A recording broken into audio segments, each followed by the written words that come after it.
So hello guys, this is doctor Mohan. आज हम बात करते हैं हेपेटाइटिस के बारे में। जैसा कि सभी जानते हैं, हेपेटाइटिस जो होती है उसका सिंपल जो मीनिंग होता है वो होता है inflammation of your liver. Liver की जो इन्फ्लामेशन होती है वो ये आपका होता है। जो हेपेटाइटिस होती है वो बहुत सारी चीज़ों से फैल सकती है। If you have close contact with some who has disease, उससे हो सकती है अगर किसी को है। इसमें जो सिम्टम्स की बात की जाएगी तो upper abdominal pain, diarrhoea and fatigue. Treatment में अगर बेसिक ट्रीटमेंट की बात करें, लाइफस्टाइल चेंजेस, मेडिकेशन और लास्टली लीवर ट्रांसप्लांट होता है। एक बेसिक बता दिया मैंने आपको। अब आगे बात करते हैं। स्टार्टिंग से बात करते हैं, what is hepatitis. Hepatitis is the inflammation in your liver. Inflammation is your body's response to an infection, injury. Many things can injure your liver and trigger hepatitis. जैसे कि सर्टेन वायरल इन्फेक्शंस कॉजेज करते हैं hepatitis को। Chemical की वजह से, alcohol की वजह से और कोई ना कोई मेडिसिन की वजह से भी आपके जो है हो सकती है। द कंडीशन में cause symptoms that happen suddenly and then go away within 6 month. यानी कि 6 मंथ के अंदर अगर आपकी हेपेटाइटिस अगर रहती है और अपने आप चली जाती है तो वो एक्यूट हेपेटाइटिस में आता है। अगर इससे ज़्यादा रहती है that is chronic hepatitis. Types of hepatitis में आपको मैं बात करता हूँ। सबसे पहले viral hepatitis, most common type of hepatitis. There are several types of viral hepatitis. The most common ones are, US की बात करेंगे तो हेपेटाइटिस ए, बी, सी होते हैं। डी और ई जो होते हैं इतने ज़्यादा कॉमन नहीं होते हैं, तो ए, बी और सी ज़्यादा कॉमन होते हैं। टॉक्सिक की वजह से भी होते हैं, जिसमें सबसे इम्पोर्टेंट आ जाता है alcohol induce hepatitis. Drug induce hepatitis भी इसमें हो जाते हैं। ऑटो इम्यून जो होते हैं वो भी इसमें आते हैं। दिस क्रोनिक हेपेटाइटिस जो होती है रेयर होती है। It happens when your immune system attack करता है लीवर पे गलती से, बाय मिस्टेक। इसकी वजह से क्या क्या सिम्टम होंगे, सबसे पहली चीज़ आपको बताओ। डायरिया होना, फटीग होना, कमजोरी आना, feeling weak and generally uncomfortable, fever. Viral infection में आपको फीवर मिलेगा। नोजिया होना, लॉस ऑफ एपेटाइट होना, पेन होना ना, ऊपर बेली में पेन हो सकता है। इस तरह से आपके जो हो सकते हैं। और क्रोनिक में ये सिम्टम ज़्यादा हो सकते हैं, जिसमें कंफ्यूजन, डिसओरिएंटेशन, ड्राउजीनेस। ये होता है काफ़ी लेट जब हेपेटिक एनकेफेलोपैथी ओवरफ्लो होती है। डार्क कलर यूरिन और आपके स्टूल के अंदर भी जो है डार्क कलर आ जाता है। दूसरी चीज, एक चीज होती है इचिंग होना स्किन के अंदर, यानी कि जे प्यूराइटिस भी बोलते हैं। Yellow skin and yellow tint to the whites of your eyes, that is jaundice. और कॉमन कॉजेज में अपने जो है बता दिया आपको, expose to virus, alcohol, drug, medical and chemicals हो सकते हैं। किस तरीके से ये स्प्रेड होती है, बॉडी फ्लूइड्स की वजह से स्प्रेड हो सकती है।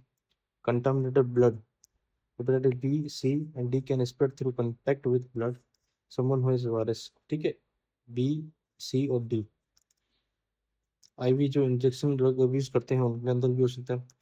फूड पॉइजनिंग आपको ए और ई है ना, खाने और पीने से, ड्रिंक वाटर से हो सकती है। और what other conditions causes hepatitis, यानी डिजीज जो होती है कुछ करती है जिसमें अपने cholestasis. This condition causes bile to back up in your liver and cause inflammation. कुछ वायरस जिसमें साइटोमेगलो वायरस होता है वो कर सकता है। एप्स्टीन बार वायरस, ये भी एक तरीके से जो है अक्यूट एंड क्रॉनिक कर सकता है, कंटेजियस होंगे। Haemochromatosis, primary haemochromatosis is a rare genetic condition जो ज़्यादा ही आयरन इकट्ठा होने की वजह से जो हो जाता है।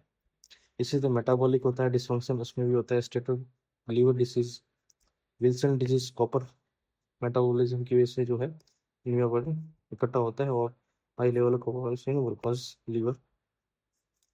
क्या क्या कॉम्प्लिकेशंस होती हैं हेपेटाइटिस से? कॉम्प्लिकेशन होती हैं, बिल्कुल होती हैं। सिरोसिस हो सकता है, लीवर कैंसर हो सकता है। अब बोलोगे लीवर कौन सा होता है? हेपेटोसेलुलर कार्सिनोमा, और ये कॉमन फॉर्म होता है कैंसर का होता है। और ये B and C virus causes cons of half of the cases of hepatocellular cancer. ठीक है, बी और सी जो होते हैं ज़्यादा करते हैं। लास्टली लीवर फेलियर हो सकता है। एक वर्ड आता है इसे बोलते हैं पोर्टल हाइपरटेंशन, ये भी हो सकता है। आप कैसे इसको डायग्नोज कर सकते हैं, क्या टेस्ट कराना पड़ेगा? एक होता है लीवर फंक्शन टेस्ट, जो सिंपल सा होता है। फिर कुछ इमेजिंग टेस्ट होते हैं, है ना, जिसमें अपन लीवर और स्प्लीन के स्कैन करना, ना एस्ट्रोग्राफी, जैसे यूएसजी जो होती है, कॉमनली जो अपने यूएसजी कराते हैं, सोनोग्राफी उसको करते हैं। और लास्टली बायोप्सी भी एक अच्छा मैनेजमेंट करता है। मैनेजमेंट करना है या ट्रीटमेंट करना है तो किस तरीके से अपन कर सकते हैं? सबसे पहली चीज़ है लाइफ स्टाइल चेंजेस करना। लाइफ स्टाइल चेंज में अल्कोहल को अवॉइड करना, फ्रूट्स वेजिटेबल्स, ये सब चीज़ें अपने यूज़ करते हैं तो मिल जाती है ना। एंटीवायरल मेडिसिन होती है उनको अपन कर सकते हैं। ये क्रोनिक हेपेटाइटिस बी इन्फेक्शन के अंदर जो है एंटीवायरल यूज़ किया जाता है और इससे हो सकता है। और कुछ एंटीवायरल डायरेक्ट एक्ट करते हैं जो हेपेटाइटिस सी के लिए काम आते हैं।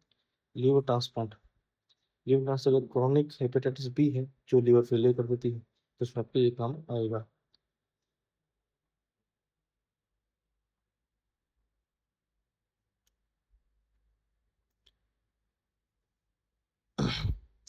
और वही बात सेम चीज़ है, क्योर फॉर हेपेटाइटिस के बारे में भी बोला गया है।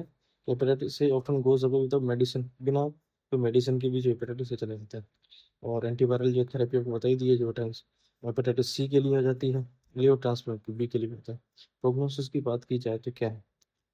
प्रोग्नोसिस के बारे में यही किया जा सकता है कि फॉर एग्जाम्पल हेपेटाइटिस ए है तो उसमें कोई ट्रीटमेंट नहीं चाहिए आपको, उसके बारे में भी होता है। हेपेटाइटिस बी है, ये लाइफ लॉन्ग डिजीज है ना, you have you take medicine. Prevent कैसे कर सकते हो आप? प्रिवेंट आप वैक्सीन के द्वारा कर सकते हो। आप वैक्सीन लगा सकते हो। वैक्सीन किसकी लगती है? ए और बी के लिए वैक्सीन लग सकती है। Practising good hygiene, hand wash, और अच्छा रखोगे, सब चीज़ अच्छा रखोगे, उससे बच सकते हैं। दूसरी चीज़, using medication as directed, obviously बात है सब्सटेंस यूज डिसऑर्डर्स प्रिवेंट करते हैं हेपेटाइटिस। और किस तरीके से बचा जा सकता है? अल्कोहल को अवॉइड करना, अच्छा खाना खाना, ठीक है, जिसमें आपको क्या रखना है? Lean protein, fruits vegetables. Manage your mental health. Long term disease like chronic hepatitis stressful हो जाती है तो उसके हिसाब से भी वो मैनेज करना पड़ता है। और this is all about the hepatitis. आपको किस तरह से चीज़ें स्टार्टिंग से कहाँ से आती है और मैनेज किस तरह से उसको किया जाता है, तो वो मैंने आपको बताइए। Thank you. वीडियो अच्छी लगी हो तो धन्यवाद।